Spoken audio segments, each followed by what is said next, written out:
Welcome to the Deep Dive, where we cut through the noise and get straight to the insights. Today we're diving headfirst into a topic that, well, quite literally powers your entire modern world: semiconductors. Seriously, think about it. Cloud computing, electric vehicles, all the AI stuff transforming industries right now. It's all running on these tiny, tiny chips. It's everywhere. Exactly. And here's where it gets, well, really interesting. A bit of a paradox, actually. Okay. This technology, the very thing enabling so much green innovation, EVs, smart grids, you name it, is itself incredibly energy intensive and complex to make. Right. That's the tension. It really makes you stop and ask, can semiconductors genuinely fuel sustainability and practice it? Can they, walk the walk? That's the core question we're tackling today. This deep dive is all about unpacking how the semiconductor industry is facing up to this paradox. We're focusing on responsibility, resilience, and regeneration. Yeah, our mission here is to understand not just the problem, but the actual solutions they're working on. Yeah.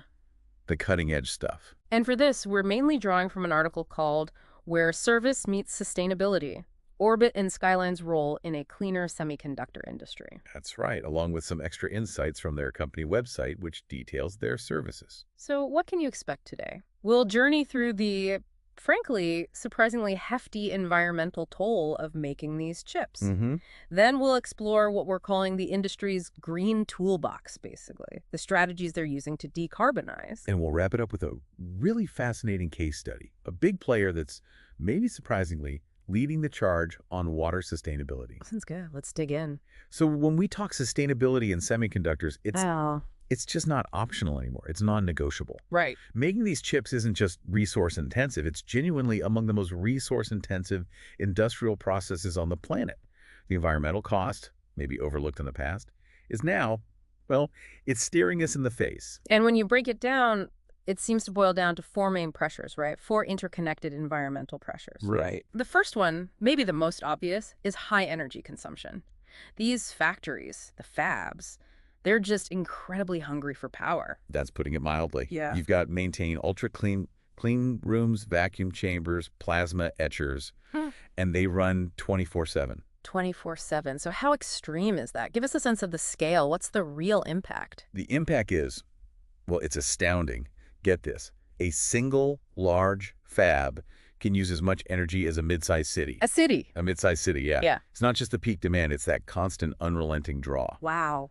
So to tackle this, the industry is really focused on shifting to renewables. That's huge. Yeah. But also investing in ultra-low power designs for the equipment itself and optimizing how things flow through the fab to cut down idle power. A mid-sized city. That's just mind-boggling. So it's not just about, putting solar panels on the roof. It's fundamental engineering changes, too. Absolutely. A huge shift. And speaking of fundamental resources, let's move to the next big pressure point: ultra-pure water, or UPW. You mentioned cleaning.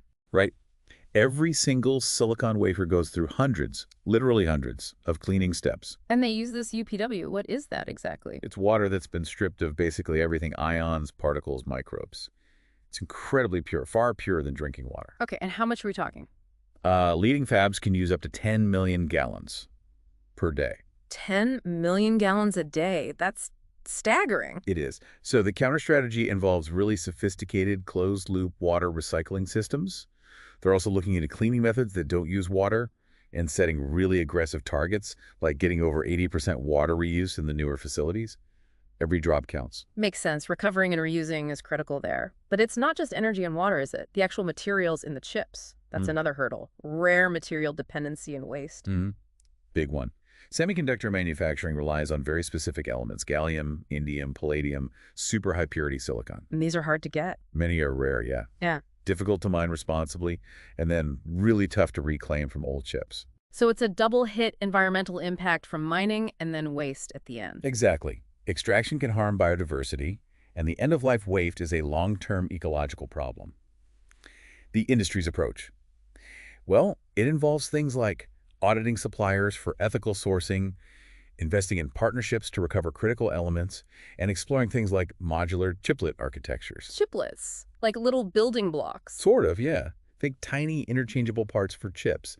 It could significantly cut waste and make products last longer. Interesting, a design-level solution. And the final pressure point you mentioned, global carbon-heavy supply chains. Right. This whole process is incredibly spread out. How so? You might get raw materials from Asia, Design work done in Europe, manufacturing in the US or Taiwan, thousands of kilometers involved. And that adds up carbon-wise. Massively.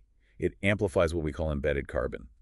Plus, it makes tracing everything, like for environmental metrics, really difficult. So these indirect emissions, Scope 3, Mhm. they're a big part of the picture.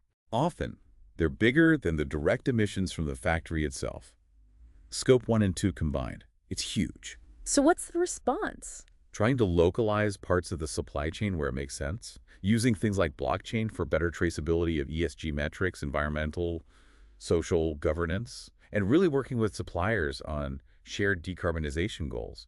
It has to be collaborative. Okay, so if I'm summing up the big environmental hurdles, massive energy use, huge water consumption, tricky rare materials, and these sprawling carbon-intensive supply chains. That's pretty much it. Each one complex and all interconnected. Given that scale, just tinkering around the edges won't cut it. So what are the actual tools? What's in this green toolbox they're using to really reduce emissions? Right, it has to be a multi-pronged approach. You can't just do one thing. So what's strategy number 1? Energy-efficient manufacturing and operations. This is more than just switching off lights. It means smarter fab design layouts, cooling systems, advanced process controls. And tweaking the actual manufacturing. Yeah, even adjusting things like temperature or pressure inside the machines to cut emissions without needing massive new investment. Standardization of things like substations helps too. Okay, makes sense. And then the big one you mentioned earlier, transitioning to renewable energy. Absolutely crucial. Shifting fabs to solar, wind, whatever renewables are available. That's probably the single biggest lever. Remember, something like 80% of the emissions can come just from electricity use. 80%. Yeah. And they're even looking at on-site generation microgrids. Think solar panels on the roof, maybe fuel cells, battery storage, helps with emissions and energy resilience. Like a self-powering factory almost. That's the dream, right? Okay, third strategy. Supply chain and materials management. This loops back to what we discussed. It means actively working with suppliers, setting joint targets for emission cuts. That's key for tackling Scope 3. And the circular economy stuff. Exactly. Recycling water, chemicals, components, thinking about waste from the start, like minimalistic, recyclable packaging, and ensuring raw materials are sourced ethically. Product design and innovation. This is really interesting. Designing the chips themselves to use less power when they're actually running in your phone or computer. Because most emissions happen during the use phase. A huge chunk does, yeah.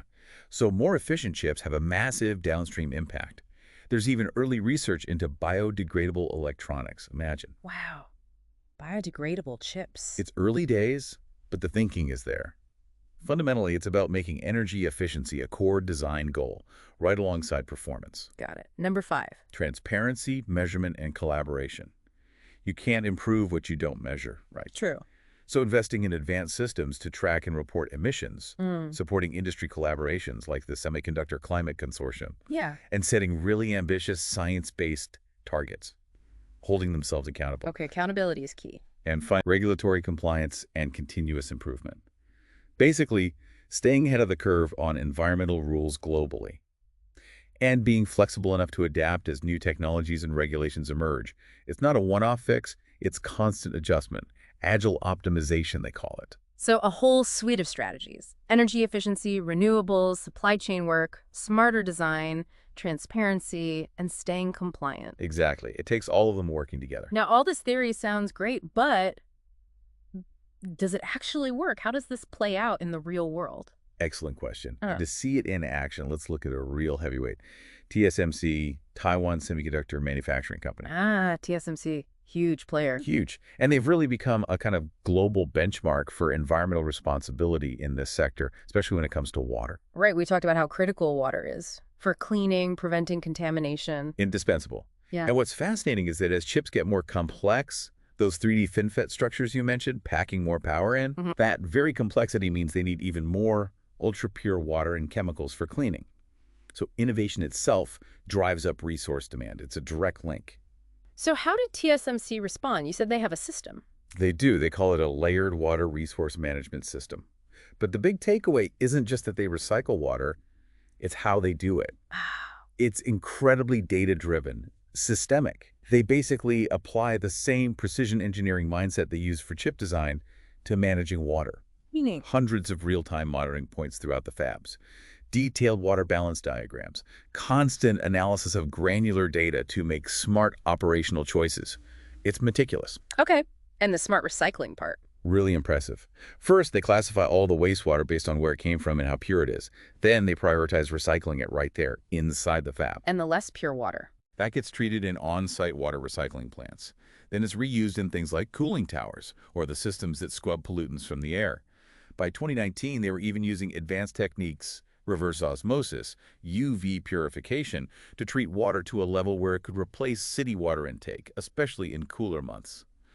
Pushing the limits. And the results, did it make a difference? Oh, yeah.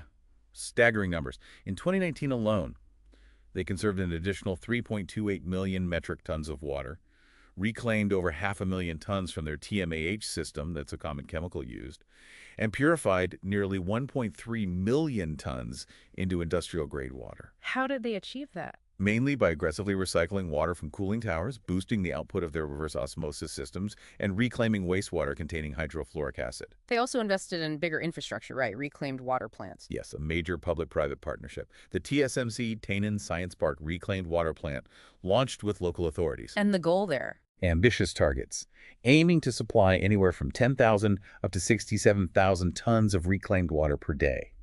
The idea is to reduce reliance on the city's water supply and ensure long-term water security for the whole area. It's about shared resources. Okay, but with all this recycling, what about pollution? Are they just concentrating the bad stuff? Good question. They proactively target key pollutants, TMAH again, copper ions, ammonia, nitrogen, and get this.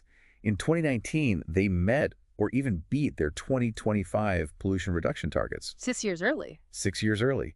Copper levels, for instance, were way below their target and actually below safe drinking water standards. And they even recovered valuable materials.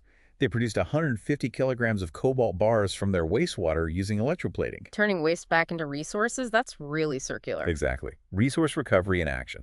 But what really stands out, perhaps, is the AWS certification. Yes. In 2019, TSMC became the first semiconductor maker in the world to get platinum certification from the Alliance for Water Stewardship. Platinum, that's the top level. Top level. They got a score of 114, which at the time was the highest score AWS had ever given. The assessment highlighted things like smart irrigation controls, those advanced copper extraction systems, and, this is amazing, firefly habitat restoration. Wait, fireflies? At a chip factory? Yep. The Firefly Habitat Initiative. It's pretty unique. In 2019, they documented over 200 fireflies living in newly restored habitats right there at their Tainan fab. How on earth did they do that? Meticulous ecological management. Managing the vegetation, controlling snail populations, which the larvae feed on, installing special low-light lamps that don't disturb the fireflies. And they're expanding this. They are. Rolling it out to other fab locations. Apparently, they were the first industrial company in Taiwan to successfully bring fireflies back to an active manufacturing site. That's extraordinary. It goes way beyond just compliance, doesn't it? Way beyond. It shows a commitment to ecological restoration, not just minimizing harm. The idea of fireflies at a fab, it almost sounds like science fiction. Yeah. So what's the bigger message here from TSMC's example? I think TSMC's model sends a really powerful message. Large-scale, cutting-edge manufacturing can coexist with environmental stewardship. It's possible. How? By combining that data-driven engineering approach to risk management with smart recycling, serious pollution prevention, and even, ecological awareness, it shows a potential future where tech and nature aren't necessarily fighting each other. They can be interdependent. Absolutely. And if you zoom back out to the whole industry, you see it's at this pivotal crossroads. Right. Innovation can't just be about faster chips anymore. It has to drive performance and responsibility. The environmental footprint is undeniable. It's substantial. But that same incredible precision and ingenuity that gave us Moore's Law, that can be and is being redirected towards cutting emissions, saving water, building more resilient systems. It's applying that same brain power to our planet's challenges. Exactly. Leveraging renewables, smarter machines, greener chemistry, circular thinking, transparent reporting. These are the tools. Companies now have the toolkit to start decoupling their growth from environmental damage. It won't happen overnight. It's not easy. But the direction seems clear now. Yeah, it feels like it's moved from being a side project, a nice to have, to being absolutely central to the future of the industry. Couldn't agree more. And it really matters. It does. The chips we build today will genuinely shape the climate of tomorrow. Let's make them count.